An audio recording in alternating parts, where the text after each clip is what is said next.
يا مساء الفل. النهارده هنعمل كفتة بالطريقة السويدية بالبصل متكرمل، بجد طعمها يجنن. هننزل بحوالي معلقة كبيرة من الزبدة، ننزل حوالي بصلاية كبيرة مفرومة، نبدأ نقلبها كويس لحد لما نحمرها تبقى لون الأصفر أو لون الكراميل. نبدأ نقفلها لحد لما تبرد.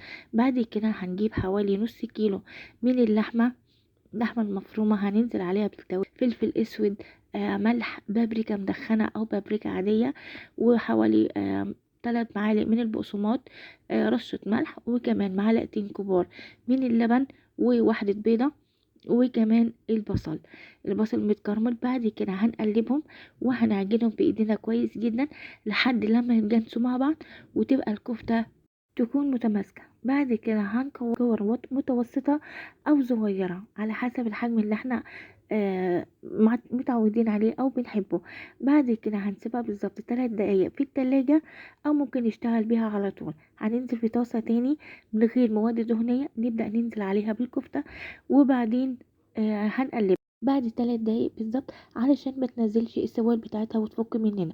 بعد كده هننزل في طاسة بحوالي معلقتين من الزبدة أو معلقة كبيرة زبدة، عليها معلقة ونص من الدقيق. نبدأ نقلبهم كويس جدا لحد لما تتشرب الدقيق بالسمنة. ننزل عليهم بكوباية من الشوربة، وأنا استخدمت شوربة لحمة. بعد كده هنزل عليها بعد ما تربط كويس بكوباية من الكريمة، وبعدين هسيبها لحد لما تستوي. هننزل على من الملح ورشة صغيرة من الفلفل الأسود.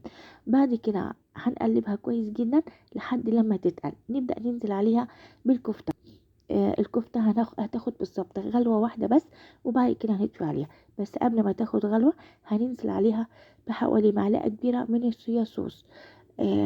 وبجد لو حابين ان احنا ننزل عليها صويا صوص ما نكترش الملح. بعد كده نبدأ نقدمها مع بطاطس بيوري، بجد طعمها حلو جدا وهي بالصوص. وكده وصفتي انتهت، واشوفكم على خير في وصفة تانية، يا رب تعجبكم. مع السلامة، باي باي.